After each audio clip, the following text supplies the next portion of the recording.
Whoop, We whoop. are live. You know, it's always so for the people out there that are, if there's anybody, there's nobody watching yet, but when they're watching, when we start the show, there's this long pause waiting for it to go live. So that's why I always look like and the ending too. The ending Yeah. was like, we're frozen. Frozen Anyway, shenanigans. good morning, everybody. We've got some folks that have joined us, so thank you for joining us here on our lifestyle Maui team Wednesday morning update. So, hey, Ellison, what's happening? Ellison just is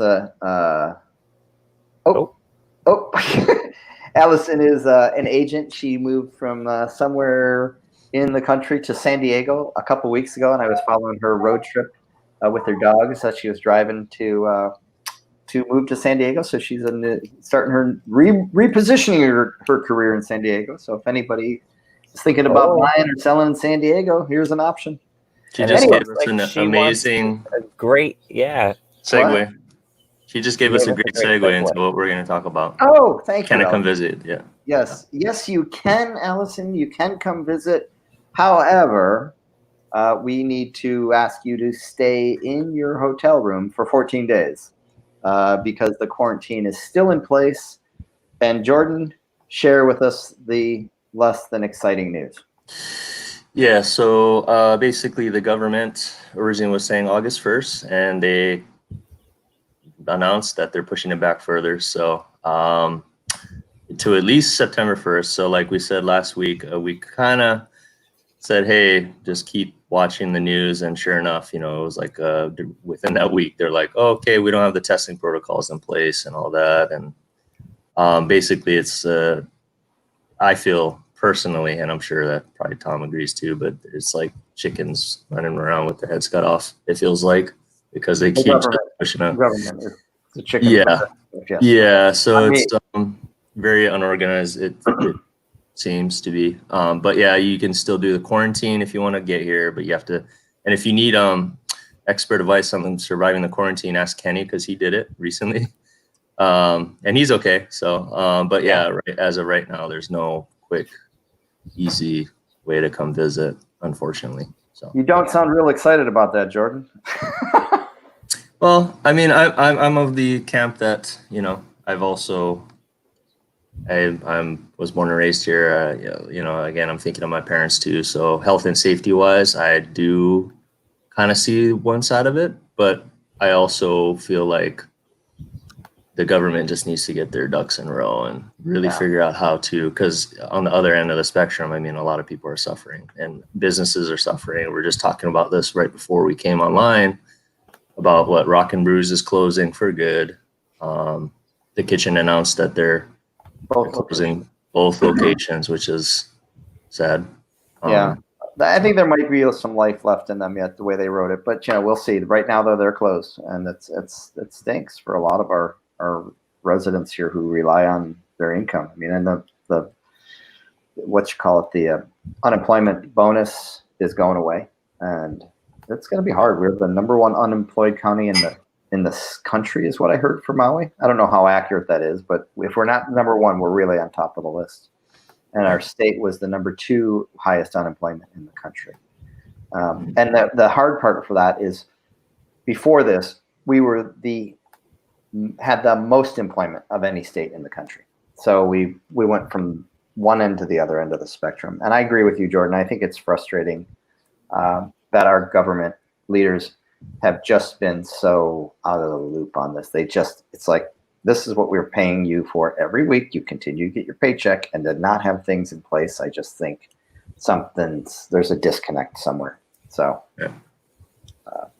anyway, that's what I say about that. Kim, what do you think? You just moved here.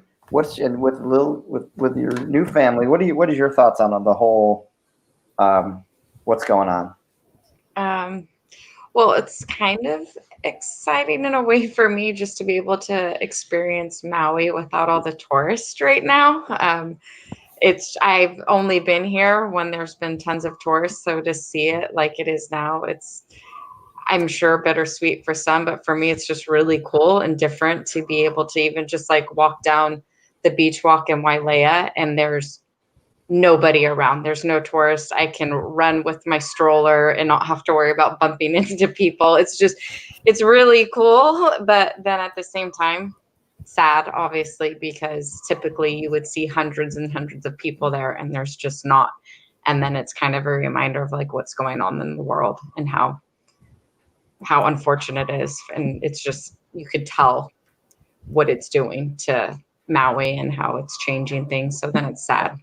And sorry. No, go ahead. And I think that's the thing too, is the question of how long will this impact our economy here? And I think it's going to be an interesting journey. I don't think it's going to affect real estate as much, or because I think that the unemployment is I just don't think it's going to affect real estate as much, but I think it's going to affect our economy and the way the world goes here. And I think it's also going to affect our service industry, because I'm concerned that the people who are now unemployed and they can't get back to work are going to have to go somewhere where they can work. And that means leaving the island, and it's going to reduce our amount of service employees. And then that's always a challenge as well. So, but I think we are still in the midst of it all, and it's not going to go away real fast. So, let's change the topic because it makes me sad. Hey, we've got some kind of some feel good news. Kenny brought up that he saw in my news that what was it? The old UH dorms. Yeah. Which were just kind of an eyesore for a while. They were just sitting there, rotting away. They're actually converting those into, emergency housing for homeless and newly homeless people. Yeah. And so they're working on it right now. I was driving past it the other day and saw that. And it's, for those of you that don't know, it's in Kahului going into Wailuku, basically where Keopulani Park is and where the college is. It's right by, obviously, where the college is. It's close by there. So, Kenny, I don't know if you maybe can post it. Yeah, I'll send a link to that for sure. Yeah, and it was one of the local nonprofit organizations that helps the homeless, and they've got I think a $5 million grant to help with that. So I think that's really cool that there's some positive things happening in that regards, because I think we're going to see more people displaced. The other thing that's changing is you can't evict anybody out of their properties, and that's going to start to change across the country as well.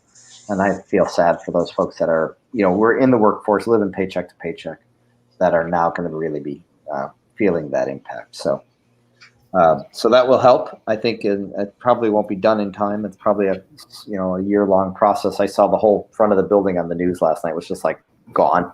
So it's a big project to get it done and ready, but positive to that's going to happen. The other thing I wanted to share with yesterday, so every week I do a podcast, or actually a couple podcasts for resort agents across the country. It's one of the things that's been so much fun. It's called Selling the Dream. But yesterday I had the opportunity to record I think it's going to be our 199th show. So it's been a milestone. But with the chief economist from the National Association of Realtors, which was what a fascinating conversation. Kenny was on with me as well. But one of the things we started talking about was interest rates. And right now, interest rates are, and this is the chief economist saying this, so this is not me, this is for real. Interest rates today are the lowest they've ever been in the history of the United States. So I saw on one of the feeds that I got 2.75% 30-year fixed. It's just unheard of. Wow. I know I bought my first house at, my interest rate was 10.5%, and I was excited to get that. So at 2.75%, it's not free money, but boy, it's pretty darn close to free money. And then when I was talking to him, I said, well, should people, how long will this last? And he thinks, and I said, because I'm curious, how should we react? He said, I believe that it's going to last into the next year through the election. And wanted to, I said, so should people wait, or how does that happen? And he said, well, the fear for waiting is that there's also still a huge demand on inventory, and the housing stock is lower than it's been in years. So that pressure also pushes prices up. So this is sort of the perfect storm for a buyer as we speak, because he believes that the inventory is low. I mean, the inventory is going to get lower. The prices are at a point where they're going to go up, and the interest rate is low. So the cost to buy now versus the cost to buy later, even if the interest rates stay the same, is going to be dramatically different. So it was really an interesting conversation, and we may want to put that whole podcast out to the public too, Kenny. I think that's a great idea. Because it was so fascinating to hear him, and he's our, the resident expert on housing and real estate and the rest of the economy. And he was also talking about how there's so much money on the sidelines right now that those people that have it are looking to redeploy it into real estate because it's a tangible asset, because the fear of inflation is offset with tangible assets like gold and real estate. So he believes that fear is going to push more money into real estate as well. He also believes that. Oh, sorry. Real quick. I feel. Oh, go ahead. Okay, go for it. Go for it, Tom. One last thing. He wasn't saying that he was expecting inflation for the next several years and didn't know if it would happen because of some global things. So I'm not trying to say he's calling for inflation, but that's one of the ways that you can protect yourself against inflation. So go ahead, Jordan. Yeah, I feel like just from what we've seen from the market, I feel like when the stock market started to dip, people have started to move into real estate more and more as a solid investment. And you were saying that agents in other parts of the country, especially, I mean, they said they're busier than they've ever been. Even in our market here, even though we're closed off, our residential market is booming. So I feel like that's just kind of really been the stimulus for people to just kind of just say, hey, the interest rates are low too now. I'm going to park my money in real estate. So I think in the next even year or so, I think things are just going to really boost up in real estate and ramp up. Is my opinion. I agree with you. And that I've been talking to, again, I mentioned this a couple times, of my colleagues across the country in resort and second home markets. I did a podcast with somebody else, and I was talking to her. I was really intrigued with her market. I said, hey, send me some listings. That was a week ago. She texted me yesterday and said, I've been so busy, I haven't had a chance to send you the listings you wanted to see. So it is happening in other parts of the country where travel is, where people are accessible. So I really do believe that when we open back up for tourists to come in with testing, that we're going to see a pretty substantial impact on our resort properties and our vacation rental properties. And the other thing, go ahead. Oh, I was just going to say, and I heard a lot about from Lawrence yesterday, just people leaving cities as well. He was saying a lot about where I grew up in Connecticut, and I have friends who are looking for houses, and they're telling me that prices are skyrocketing there. And he was saying, and I've heard the same about like the Bay Area, Los Angeles. Basically, everybody's like, get me out of the city, which he really I think he went on about that for a little while yesterday.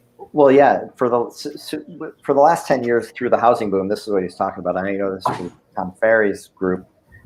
Connecticut the market has been totally flat, has not increased. It's really been a challenging real estate market. And now since pandemic, it has literally exploded in value because it's the exodus out of the urban environments, New York in this case. And the willingness for so many employers to say work from home. I think it was a Twitter that he said that they just made a mandate. You can now work from home forever. It wasn't like some places, and it was one of those internet companies that they said, we don't need you to come back. If you own commercial real estate right now in office buildings and stuff like that, I gotta say I would be looking to redeploy my investments into something else. And I'm not a commercial guy at all, but Yeah. You know, I think the ability for people to work from home. And the other thing that I've heard people talking about in the more traditional markets is people were downsizing, getting smaller, getting into tiny homes, doing all of that stuff. Now what's happening is since so many people are working from home, they need that extra room. They need that extra office. They need 2 extra offices because both mom and dad are working from home. And now there's this demand on space. So I think this whole experience with COVID is going to change the dynamics in some of our markets. I don't think it's going to be as big of a deal here, but I think it's going to change the dynamics for some of our markets. But you know, we're 2 or 3 hours away from the West Coast, where I've got a client that works for Uber that relocated and telecommutes from here all the time, and because it's close enough where they can get up. You know, they have to get up earlier in the day, like 4 or 5 in the morning, but then they're done by 1 o'clock in the afternoon. So telecommuting is going to be a whole new path of opportunity for real estate as well as employment. I mean, look, we're telecommuting right now, right? I mean, we've started to do this via StreamYard instead of being a person like we used to do with me and Jordan. And this is way more engaging for me, I think. So, Yeah. And Kim doesn't have a clue because she just started. So,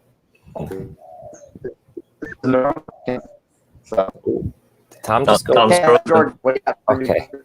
He's glitching the matrix over here. Tom? All right. Looks like we're Hey, carrying. take it away. I'm sorry. Hello? Anybody home? Oh, I was gonna Okay, Tom. pop Tom, it out for a second. Pop back in when your signal is good. Is there anything else that we can that we were going to talk about? I think for updates, the biggest thing was just pushing out the up to date listings. Tom, just Yes. communicating through chat now. Yeah, so I brought on a new Grand Champions listing, unit 108. It's a 1-bedroom, 2-bath unit. Really great position in the complex. It's within Grand Champions. So if you guys don't know where Grand Champions is, it's right in the heart of Wailea, above where the Shops of Wailea is, and surrounded by the Wailea Blue course, I think it is, Tom. Tom, are you back in here? Okay, yeah, can you hear me? He's nodding. Okay, cool. And it's in a really good spot. It's got vaulted ceilings, nice and bright, really beautiful remodel, as well as an ocean view, and that's listed at $799, vacation rentable. So really great new unit. And yeah, if you have any questions, reach out to me or Tom. And Tom has something else too, right? Can you hear me all right now? Are we back? Yes. Okay, Perfect. sorry about that. And so, yeah, I've got this new listing coming up. It'll be on the market on Monday. We're doing our photo shoot on Friday. But, you've all heard this saying, you can't tell a book by its cover. And as I was writing the remarks, it was like, this exemplifies that. This house is very plain in the front. Just this big, there's a fence and this big flat face. It's, without exaggeration, one of the absolutely cutest houses I've ever listed in my life. That's a pretty big statement after 20 years. But I walked into the backyard where there's this ohana and this outside deck and a living wall. And it is like straight out of Restoration Hardware. It is absolutely adorable. And then you go upstairs and it's like straight out of the Ocean Living magazine, where it's the whitewash and the beadboard, and just it is the most adorable house. And it's got an ocean view and an ohana and an art studio and a place to park a boat and a place to park a work truck and 2 work sheds, or a place for your tackle room for your boat. It is just the coolest house. And it's going to be $1.2 million, and it's in South Kihei. And I can't tell you anymore because I don't have it on the market yet. But it's such a cool house. If you've got any questions, shoot me a message, and Are all the ohana spaces and all that, is that permitted? Oh, well, it is Maui style, Jordan. Got it. If you have a question on what that means, just yeah, just reach out to Jordan or I. We'll tell you what that means. But it is a really, really cool house and just beautifully finished. Actually, somebody looked at it yesterday and their client said, we like to buy properties that we can do work to, and there's nothing for us to do on this house. That's the kind of property this is. So cool. If you're saying I want something that I don't have to deal with, this is such a great house. So, and one other thing before we bail, we were talking about something earlier about deals and lenders. Man, for all those folks out there that are watching, if you're thinking about going to buy real estate, do you and your realtor a favor. Talk to them before you pick a lender. Use a lender that they are comfortable with. And, many of us have lenders we work with. And I get nothing at all from the lenders. They don't pay for my advertising. I don't want that. I really want them to just give my clients the most amazing service. And when I have a problem, I want to be able to pick up the phone and say, take care of it. So when you work with one of these lenders that sometimes have these crazy low rates, or they're doing stuff, and they're not pros, they don't have a track record with your agent, whether it's us or anywhere else in the country, it makes so much difference when you get close to the finish line and then, the crap's hitting the fan and there's a problem. Having an agent that can go to bat with their supervisors, get exceptions, get things taken care of is so, so important. Yeah, and no. Sometimes deals go smoothly and there's no problems, but when there's a problem, it is always at the last minute. It's always everything is on fire and everybody else needs to help fix it. And with really good lenders, we have found that you are ahead of the curve, or they've got the ability, because you're a good client. They can go to their supervisor and say, I need this to work because this is an agent that gives me a lot of business. Jordan? I think on the front end too, it gives you negotiating power to a lot of agents that do a lot of business, like me and Tom. When we see two offers come in, and there's a lender that we never heard of with one offer, and then there's a solid lender. Some lenders are almost like guaranteed. Almost like cash deals. Like there's certain names when they come across the table, it's like, I know this person's going to get done. We go back to our clients and say, this person will get it done before or on by the deadline. He's never once, dropped the ball, or he or she. And so, just having that negotiating leverage from the get-go is massive. And especially here in Maui too, because both Tom and I, like he said, we've had just nightmares. I had one lender on the mainland that said that he could do it. And we said, let's try for it. Let's have a backup plan. I told my clients, well, we can do this. If you really want to do this, they said, yeah, we're really going to try this guy. Long story short, at the end of closing, he didn't realize what the closing protocols were here on Maui, and that it takes extra days for it to go to Oahu and fund and close. There's about a 4-day process. And just that simple fact almost cost us the deal right at the ending. We had final loan approval and everything, but he's like, oh, we'll sign on this day and we'll close on this day. It's like, no, it doesn't work like that here. And this all came up last minute. The sellers are just like, who is this person? And by no means, I'm sure on the mainland he's excellent, but it's just one of those things that, just to avoid that kind of stuff from the front end, using somebody that we know is solid is always puts you in a good position, the best position. And I think each market has its own set of protocols and idiosyncrasies, and having somebody who understands that is just always a benefit. So that's the way I would love to finish this call, with saying, hey, let's buy some real estate. Get shopping. That's it. If anybody needs any help, if anybody's got any questions, if anybody's coming out, if anybody's out watching and is going to be coming out to quarantine and going to just say, hey, I'm just going to bite the bullet and going to quarantine, let us know. We are here. Seriously, we'll bring you food. We'll help you, get situated. We'll get stuff for you into your house or condo if you're an owner here. We are more than happy to do that. It's an interesting time here in the sake that we're doing a good amount of business, but we're not busy in the sake that we're not spinning our wheels, showing a lot of properties without any results. People say, hey, I want to buy, they buy, and boom, we're off into escrow. So we definitely have time to help you out. Just don't hesitate to call, email, text, whatever it is, however we can help, between myself, Jordan, Kenny, and Kim, we will do whatever we can to make your quarantine an exciting experience. All right. Aloha, everybody. Take care, guys. Have a great day.